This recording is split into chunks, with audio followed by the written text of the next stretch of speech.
This is one of the most interesting stories that I have been following over the last couple months. Battlefront Classic was supposed to be this huge return to fame for one of the greatest games of all time. I'm specifically talking about Battlefront 2, by the way. Star Wars Battlefront 1 was great, don't get me wrong, but I think they really perfected it in the 2005 sequel. Because since EA took the Star Wars Battlefront license over, they released a couple of their own games. One of them was incredibly unsuccessful. The other was a complete disaster that turned into something kind of glorious. It was time to bring back the old guard. So when it was announced that both games, Star Wars Battlefront 1 and 2, were releasing side by side, surely this couldn't go wrong. Well, it turns out it did, because it is now one of the worst rated games of all time on Steam, and the worst rated of 2024. Mostly negative reviews across the board. I mean, I think if we look at the Steam page, we're on 20% are positive, which I have rarely ever seen, especially from a game that was so beloved. If we go back and talk about the original Star Wars Battlefront 2, I don't think you'll find a single person that didn't speak about it with love and affection. Having these maps of, granted, terrible AI, but being able to play as your own heroes, whether it was Luke, Leia, Han, Chewie, and of course, when you bring in the other eras, Count Dooku, Mace Windu, original Obi-Wan Kenobi, I don't think there's any other eras of Star Wars that we have to care about. But that was the pinnacle of Star Wars content, and I have never seen such a drop-off so bad. Most of this was because of the terrible, terrible release. You see, for some reason Aspyr, the developers behind it, thought that nobody was going to be that interested, surely. So, 64-player servers with tens of thousands of people on their way, how many do you think they went for? It was 3. 3 servers for 10,000 people playing on the first day. Not only this, but the servers that did come out were complete trash. Crashing constantly, glitching, bugging, horrific lag, basically unplayable. So we have a very hyped game from a very, very hyped title now completely in the gutter. But it wasn't just this.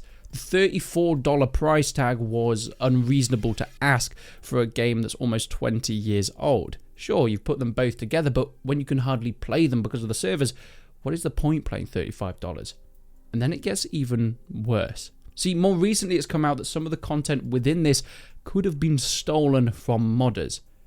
The game, because of its beloved nature, really brought up a really nice modding community back in the day, adding in everything from potentially those extra eras that we don't talk about, and of course any other heroes that you get to play as. I mean, one of the main features was that a lot of new heroes and additions were coming into the Star Wars Battlefront Classic Collection. But then it turns out that not all of them were made by Aspyr themselves. Don't get me wrong, this isn't anything new. We've had games in the past that have relaunched and used modders to help them, such as the Tomb Raider title. They bought in content from modders, but with permission, as you'd probably expect. Kit Fisto and Asajj Ventress are 2 new heroes that were added in within this collection. They were actually originally available as DLC for Star Wars Battlefront 2 on Xbox back in the day, along as a few extra maps like Cloud City, Yavin 4, and Yenvar.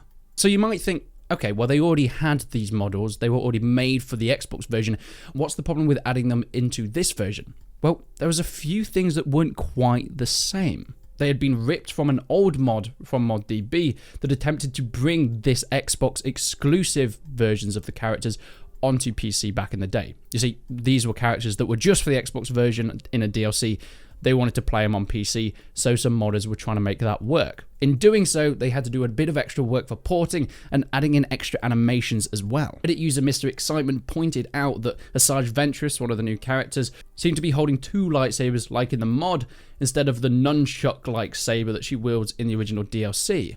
You can see, even on the ModDB page that I've got up on screen now, that this Asajj Ventress does have that dual-wielding lightsabers, which seems like something that wasn't in the original Xbox version. So why is this a big deal? It's also because Aspyr and the Asajj Ventress version they'd put in the Classic Collection didn't even take it from the most recent version of that mod. That mod eventually changed the way Asajj Ventress holds her lightsabers to be more in line with what you could see in the Xbox DLC version.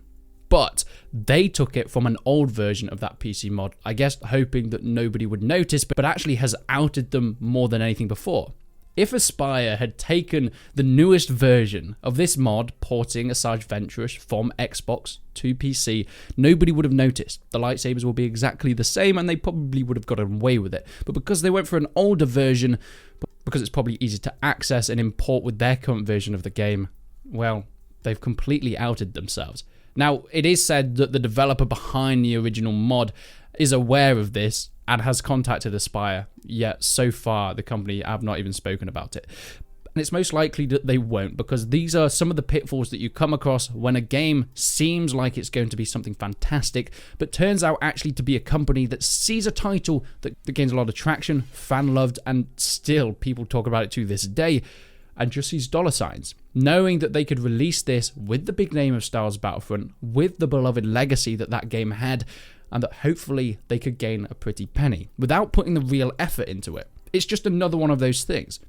And whilst allegedly potentially stealing a part of a mod might seem a very tiny thing when it comes to just the way someone holds a lightsaber, it speaks to the fact that Aspyr never intended to put the full amount of effort that they needed to. They had a green light and they saw a lot of money, and that was all they needed. No servers? Who cares? People are going to buy it and play it anyway. Unfortunately, because of the way that modern gaming is and the ability to, well, refund on Steam, hopefully they won't get away with it. And it does look like the reviews on Steam have completely done it justice to the way that this game was released. Not only being overpriced, but under-delivering, which is possibly the worst way you could go about this. Now, has Aspyr responded to any of the disaster of its launch? Well, somewhat.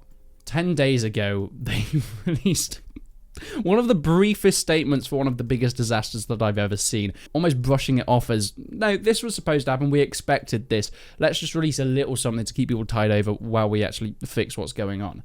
We'd like to thank the Battlefront community for their overwhelming support and feedback on Star Wars The Battlefront Collection release.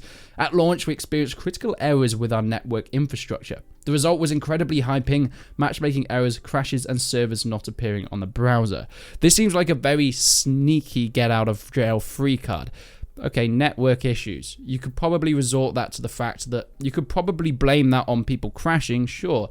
But the fact there were 3 servers when there were 10,000 people trying to get onto it, that doesn't make any sense. Oh wait, servers not appearing on the browser. Okay, well that explains it. That could be anything. Probably most likely they didn't have enough servers, and blaming it on the fact that they just didn't appear. They were there, you just didn't see them, guys. You just weren't looking hard enough. These are all things that they said they're addressing, and of course they have. Please continue to report bugs, errors, and unexpected behaviors to our support team via request form. I don't know if many people are going to be doing that because I think people have completely dropped off the game. I'm not sure anyone's really interested in playing the title anymore. I mean, you had one chance to get this right, and there is a version of Star Wars Battlefront 2 on Steam anyway, so you might as well go and play that because it is still a great game. It has an incredibly loyal fan base. I mean, Star Wars Battlefront 2 has almost 500 concurrent players right now. The original Star Wars Battlefront Classic, okay, only has 60. But as I mentioned, that was probably the weaker of the 2 titles.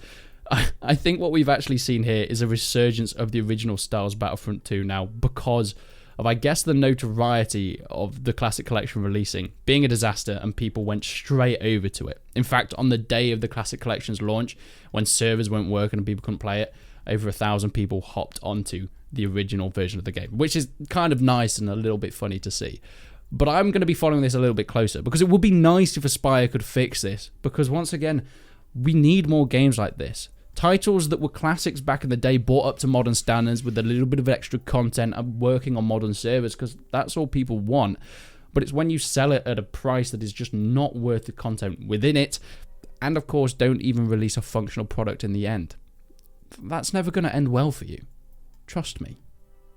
Okay, that sounds like a threat.